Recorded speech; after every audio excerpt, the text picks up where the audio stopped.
राधे राधे दोस्तों, कैसे हैं आप सब। आई होप आप सब बहुत अच्छे होंगे। तो चलिए शुरू करते हैं आज का वीडियो। तो आज का वीडियो है मंत्र जाप कितने तरीके से किया जा सकता है और शास्त्रों के अनुसार मंत्र जाप करने का सही तरीका क्या है। तो आज की वीडियो में हम इस टॉपिक पे बात करेंगे। तो चलिए शुरू करते हैं। बेहद कम लोग जानते हैं कि मंत्र जाप के भी प्रकार हैं, यानी मंत्र जाप के कई तरीके और हर तरीके के लिए अलग अलग नियम हैं। अगर मंत्र जाप ठीक से ना किया जाए तो वह फलित भी नहीं होता है और ना ही उसकी ऊर्जा आपको किसी भी प्रकार से लाभ पहुंचाती है। तो चलिए समझते हैं कि मंत्र जाप कितने प्रकार के होते हैं और सही तरीके से मंत्र जाप कैसे करना चाहिए। तो चलिए शुरू करते हैं। शास्त्रों के अनुसार मंत्र 3 प्रकार के होते हैं: वैदिक मंत्र, तांत्रिक मंत्र और शाबर मंत्र। और मंत्र जाप भी 3 प्रकार से किया जाता है। पहला है वाचिक जाप। जैसे जब बोल कर मंत्र जाप किया जाता है तो यह वाचिक जाप की श्रेणी में आता है। जैसे कि हम जाप कर रहे हैं राधा राधा, तो राधा राधा ऐसे बोल रहे हैं, ये वाचिक जप में आता है। और दूसरा है उपांशु जप। अब उपांशु जप क्या होता है? जब जुबान ओठ मतलब उच्चारण किया जाता है और सिर्फ होठ हिलते हैं हमारे, जैसे हम मन में जाप कर रहे हैं राधा राधा ऐसे।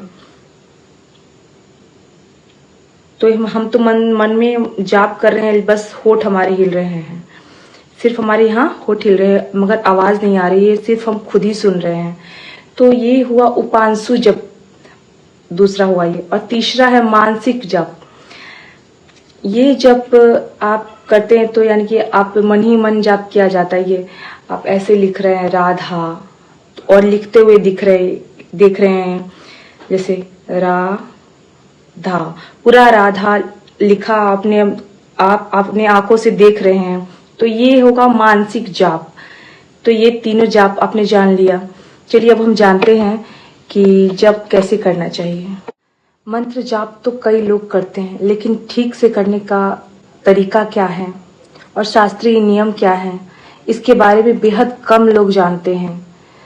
तो चलिए जानते हैं वो नियम जिससे हम सही तरीके से जाप कर सकते हैं। ये जो मैं आपको बता रही हूँ मंत्र जाप का, ये अगर आपने किसी गुरु से दीक्षा ली हुई है और वो मंत्र आपको मिला है, ये उसके लिए है।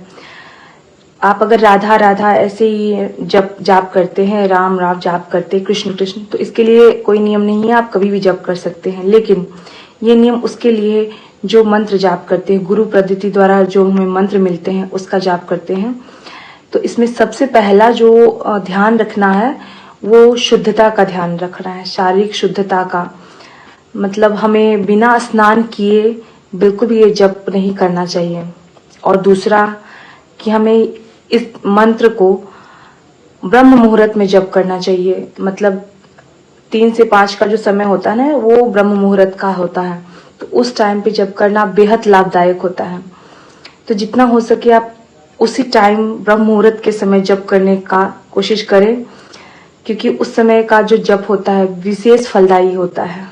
ब्रह्म मुहूर्त कहते हैं भगवान का समय होता है। ये हमारे जितने भी मंत्र है, पूजा है, वो उस समय बहुत जल्दी फलित होते हैं। तीसरा जो नियम है वो ध्यान रखना है हमें कि शांत और एकांत वातावरण होना चाहिए मंत्र जाप के लिए, ताकि किसी भी प्रकार के बीच में डिस्टरबेंस ना हो।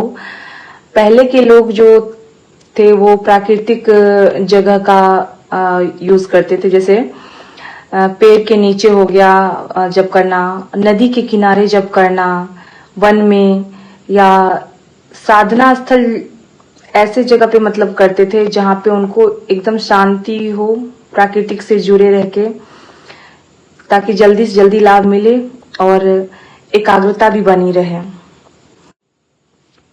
चौथा नियम जो है वो ये है कि हमें कुश के आसन का इस्तेमाल करना है, जहाँ मतलब हमें प्राकृतिक से कनेक्शन भी मिलता है। इस कुश के आसन पे बैठ के बहुत शांति से आप पूजा कर सकते हैं।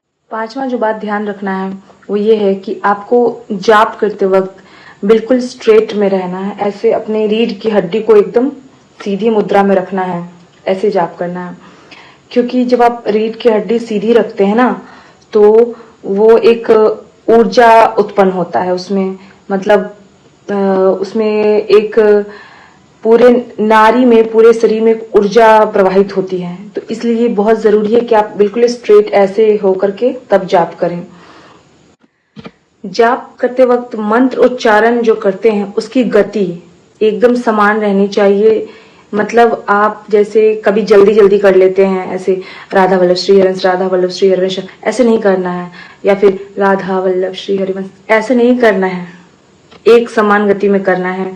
जैसे राधा वल्लभ श्री हरिवंश, आपको उच्चारण भी सही से करना है, उसके बाद उसको सुनना भी है और उसके बाद अगला उच्चारण करना है। ऐसा नहीं जल्दी जल्दी में आप जल्दी जल्दी जाप करने का फिर वो है ही नहीं, मूवी का वो फॉरवर्ड करके जो वो निकालते हैं, तो वो ये वीडियो ऐसा ना करे। उसको आराम आराम से जप करे, इतना आराम ना कि सो ही जाए। सोने के लिए आप अलग टाइम निकाले, जाप एक समान गति में करें। बस यही मंत्र का सही उच्चारण हो सके और उसका गलत उच्चारण ना हो जल्दबाजी में, और क्योंकि उससे बहुत बुरा प्रभाव पड़ता है। और आप अगर साधारण माला से जाप करते तो जैसे साधारण जप करते हैं तो आप तुलसी का माला से करें, या अगर आप कृष्ण या राधा भक्त हैं तो आपको तुलसी के माला से जप करनी चाहिए। और अगर आप शिव भक्त हैं, शिव भक्त को रुद्राक्ष के माला से जप करनी चाहिए। तो आइए जानते हैं अब कि जाप हम कैसे कर सकते हैं। तो हमें जाप करने के लिए तो सबसे पहले एक झोली हमें चाहिए और एक माला चाहिए जिससे हम जप करेंगे। ये तुलसी की माला है मेरे पास, इससे मैं जप करती हूँ। और तो इसको बोलते हैं साक्षी माला। ऐसा एक साक्षी माला होना चाहिए, इसको यहाँ पे बांध लीजिएगा। और इसके बाद हमें जप करना है, इसको हमें इसके अंदर डाल के जप करना है। मगर मैं आपको बता देती हूँ कि इसको जप कैसे करना है। तो इसको यहाँ से जप करना है, ये जो सुमेरु है ना, इसको यहाँ से हमें, इसके बाद वाला जो ना, इस 109 माला होता है इसमें, तो ये जो ये ऊपर वाला है ना, इसको हमें टच नहीं करना है, हमें यहाँ से शुरू करना है, ऐसे यूं ऐसे करके इस फिंगर से, अनामिका से।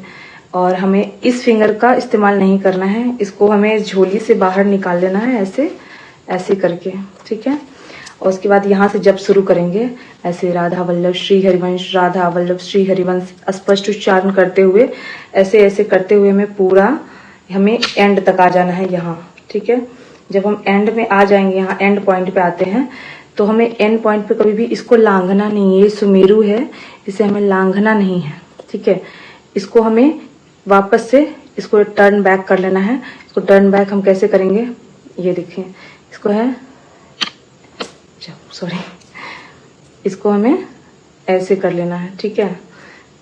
तो इसके बाद हम ऐसे वापस से शुरू से यहाँ से जब करेंगे और एंड पॉइंट में जब आएंगे तो फिर एंड पॉइंट में आने के बाद हमें वापस से ऐसे कर लेना है, ठीक है। ऐसे राधा वल्लभ श्री हरिवंश, राधा वल्लभ श्री हरिवंश, ऐसे जब करते हुए पूरा माला जब हमारा खत्म हो जाएगा तो फिर हम इसके बाद हम यहाँ जब एंड पॉइंट पे आते हैं तो हमें इसे इस प्रकार से कर लेना है। मतलब हमें इसको बिना इस फिंगर को टच किए और बिना इसे पार किए हम वापस इसको ऐसे कर लेते हैं। इस तरीके से हमें कम से कम रोज 11 माला तो हमें जप करनी ही है राधा वल्लभ श्री हरिवंश के। तभी हमें जो भी महाराज जी से, गुरु जी से दीक्षा लेना चाहते हैं, उसके लिए 11 माला तो जप करना ही है। तो मैं उम्मीद करती हूँ कि ये वीडियो आपको बहुत अच्छा लगा होगा, और अच्छा लगे तो आप वीडियो को लाइक, शेयर, कमेंट करें और चैनल को सब्सक्राइब जरूर करें। मिलते हैं नेक्स्ट वीडियो में, तब तक के लिए राधा वल्लभ श्री हरिवंश।